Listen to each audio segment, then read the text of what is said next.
Anarchist website targets ICE agents, posts blueprints of Chicago facilities. Yeah, that's crazy. At least 4 ICE facilities in Chicago have been surveilled with detailed layouts, diagrams, and photos posted. Which is like, again, this is that like weird situation we're in where you're like, okay, that's really sketchy and intense and scary and left-wing terrorism, but they're also incompetent a lot of the time. So then you're like, well, what are they going to do? Get in? They can't climb a fence. Yeah. But then there's the part of it, well, you say that until one of them does. Yeah. Arthur Lee Allen, sorry. That was the main suspect. Arthur Lee Allen was the main guy. Lee Allen. Yeah, that they had.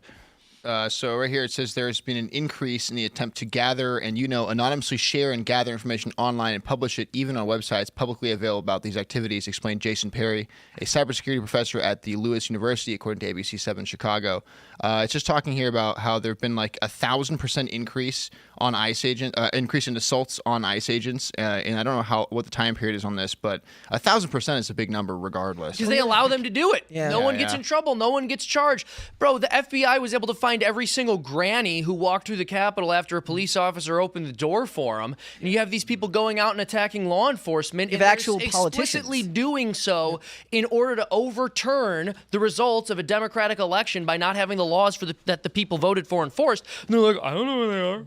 And actual politicians go up there and starts fights with them. And then when they get arrested, they're like, donate to my campaign. It's such a LARP, dude. Oh, yeah, New Jersey. Yeah. Yeah, when they got arrested by I think they got arrested for like assault or trespass or something like that. Some politician lady got pushed down by ICE in California, right? Yeah. She No, took it was a little I thought it spill. was New Jersey or whatever. Like it was. I remember. Well, there was that he's talking about. There was another incident too. There was one in New Jersey, and then I think there was something in California as well. I mean, look, I used to be an ICE agent, and ICE HSI. Oh shit! It was like, what the fuck? Yeah. No, I worked for ICE for a very long time. I worked for the Homeland Security. So there's 2 different components of ICE, right? There's ICE enforcement removal operations, who are the guys that actually like are the deportation officers that take the prisoners, like put them in the jail cells. They manage the detention facilities. They deport them to their countries. Then you got HSI who are doing the investigations. But since they're doing, all hands on deck, every federal agency is helping out with these arrests. Like FBI is out there, ATF is out there. Like agencies that don't even have Title 8 authority, which is immigration, are out there doing these things. So like, so are they getting like deputized in a way to go and be allowed to do that? Basically, they're doing the operations with Border Patrol, ERO, and ICE, who are the main lead agencies with Title 8. FBI does have Title 8 authority to do immigration, but they never want to admit that because that would mean that they would have to deal with their own prisoners, and no one ever wants to process illegal aliens because processing aliens is a big pain in the ass. Okay. Because you got to like make an alien file for them. You got to do put all the paperwork. Like deporting someone is actually a lot of work. Like it's not easy. So it's a lot of paperwork. You got to come out of retirement, go live on Instagram. Let us see what's going on out there, bro. I'm trying to see it. Oh my God. Dude, it's Get super chats while oh my God. They're talking. I mean, hey chat, what do you want me to do? It's crazy, dude. Like, because I've done it all when it comes to like I've deported aliens myself. Because I started my career in Laredo, Texas. So like, Yeah. you're right there on the border. So like sometimes, Border Patrol will catch a load, right? Of like, it'll be a smuggler with like 10 aliens that they're trying. You prosecute the driver, right, for alien smuggling. And then the illegal aliens are in a group. Everyone that's like not going to be held as a material witness, they could get sent back. So they just get like a volunteer removal and then you just kick them out, send them right back over the bridge. So you're just going to go film live. You're like, gift 10 memberships. Yeah, get this guy with pepper spray. Things have changed a lot, man. Like pretty much all of HSI now, they've stopped. I've talked with a couple of guys on the job. Like they don't even do criminal cases right now. Everyone is doing immigration. Just straight immigration. Interesting. And for HSI, like they're, they do money laundering, drug trafficking, anything coming in or out of the country. But almost all of them have like been pushed to do immigration stuff. So is drug trafficking like the customs side of it, as in shipping and stuff like that? Yeah, like, anything coming in or out. So like, like when I was on the border, for example, I was like in a human smuggling group where we did like immigration, but you would catch drugs as well all the time too. Like when customs calls you from the bridge, hey, we got this guy with like 10 kilos of coke. You'd go to respond. The customs agents are like, bro. How long ago were you doing this? So I was an agent from 2013 to 2020. Okay. Yeah. So this was like Obama and Trump era, basically. Yeah. What difference did you notice after Trump took office trying to do that job? Oh man, it was so when Obama was in, it was very difficult to get like immigration enforcement done, right? Like if you got caught at the border, it is what it is. But like when it comes to like interior enforcement, which is what you guys are seeing now, unheard of, like under Democrats, because like immigration is a dirty word. So like politicians, even Republicans, don't like really enforcing immigration like that. So what Trump is doing is like unprecedented. The fact that like he's mobilizing Border Patrol agents to go to interior offices and interior cities to like go and pick these guys up is fucking nuts. I've never seen this before. So it's a good thing. But yeah, when Trump came in, to give you an example, right, just the difference. So when Obama was in, right, like, a lot of these aliens, or well, especially Biden, the aliens would get something called a notice to appear, or an NTA. Yep. So they would get these NTAs and they would let them go to wherever they're going to go in the United States. And these NTAs, they'll be sitting in the wind waiting for like 2-3 years because immigration court is way backed up. They don't have enough immigration judges. They don't have enough Stay in hearings. Mexico came from, right? Like, what was that? That's where Stay in Mexico came from when Trump came into office. Like, Well, with Trump, so with Biden, they were getting NTAs. Yeah. With Trump, it was you're getting expedited removal. So within 2 weeks, you had to get out of here. Like they were deporting them right back. Like they were catching them, they're giving them an ER, which is expedited removal, which counts as actual real deportation. Or if it was their first time, they'd get a VR. But most of the time, it would be an ER. And this is important because the way you're deported dictates, if you could come back in the future. Right. And then when you're arrested by immigration, they have to remove you in a certain manner. So is it order from an immigration judge? Is it a voluntary removal? Is it an expedited removal? But when Trump was in, everybody was getting ERs. Everybody. and one of the reasons good. Obama's numbers were so high on deportations because they were being turned away at the border and those were counting as deportations. Like and that's the other thing too. People say, oh yeah, well actually Obama did more. Like Democrats are always bad on immigration because they never, like, if the aliens make it in, they're good. But like with Trump, he was a bit more aggressive where you can do interior enforcement. That's where the real deportations, like what you guys are seeing now, this is what we should have been doing we've been doing this a long time ago, like doing interior enforcement. You mean but everyone's enforcing scared our to do it. law? Yeah, probably. You're right when Yeah. it's I'm gonna read some paragraphs from this article because it's insane. It says Chicago has recently seen several violent incidents targeting federal immigration authorities. Last week, Border Patrol officers were ambushed when individuals rammed their vehicles into agents. I'm assuming into their actual vehicles and not their persons. But one of the suspects, identified as Miramar Martinez, was armed and had a history of doxing federal agents. On Monday, federal agents arrested a gang leader accused of offering bounties to capture and kill a senior immigration officer involved in Operation Midway Blitz. An ongoing immigration enforcement effort in Chicago, the suspect Juan Espinoza Martinez, an illegal immigrant from Mexico, allegedly placed a $10,000 bounty. That's pretty decent. On Border Patrol Chief Gregory Bovino. That's crazy. It does feel like the liberal, like they're doing this thing where everyone's kind of comfortable with violence from a distance. Yep. Like I'll tweet about it. I don't experience it in my life ever. I live very safely. I'm very chill. Nothing's going on. But like I'm crazy and I'll dox people and I'll tweet out this stuff and I'll participate online and hopefully a real crazy person will do the thing that I won't do. And that seems like their strategy. Yeah. Like tens of thousands of these people are being disgusting monsters and sort of just being like, this Trump next, whatever. And they're just hoping through doxing and giving out this information that they will motivate the next guy. Well, and every single accusation from the left is always an admission. You probably noticed a couple of years ago they started using this phrase stochastic terrorism. Yeah. So if you were to state any borderline normal right-wing talking point, they would accuse you of stochastic terrorism. And one of the left's favorite arguments for like the past 5 to 10 years. As soon as they really started losing the culture war because people could access information online, as soon as you started making good arguments, they'd say, well, no, you can't make that argument because like some crazy person who believes that will shoot up a school if you make that argument. And that has unironically been their line of reasoning for a very long time. Like if you say anything that's out of step with left-wing orthodoxy, you're either like going to get a gay teenager to commit suicide or someone's going to shoot up a school. And that has been their emotional blackmail. But of course, they're projecting because they will openly call for violence against their political opponents. And like you're saying, their hope is some crazy person is actually going to go do it. Yeah. Well, this is why, I don't think Americans understand how bad the immigration problem is, right? Someone that worked in immigration, right? People say, oh my God, how could you be so heartless? We're not just getting beat on the border, right? For all these years. We're getting beat in the interior too because people come in legally and people don't understand they overstay their visas. Mm-hmm. They scam our systems where they, do marriage fraud. There's an entire marriage fraud underground where you got corrupt immigration attorneys working with these people, where there's people that get married multiple times as sponsors, getting paid $10,000, $20,000, $30,000 to marry this person, make it work for 2 years. They, help them rehearse for their CIS interview when they do meet with their immigration official to get, their green card or whatever. Like, we're getting beat on so many different angles when it comes to immigration, and we're finally doing something now with Trump, doing interior enforcement. And this has been a big problem that every politician has been too scared to do, because number one, it requires a lot of effort from all these different federal agencies. Number two, you get all the opposition that we're getting right now. And then number three, you deal with danger and you have to mobilize units and everything else like that. But we've been needing to do this for a very long time. Yeah. It's also, it hits right at home for a lot of people, because the people that you end up having to deport are ones, you're not hearing about the gang leaders. You're not hearing about the drug dealers.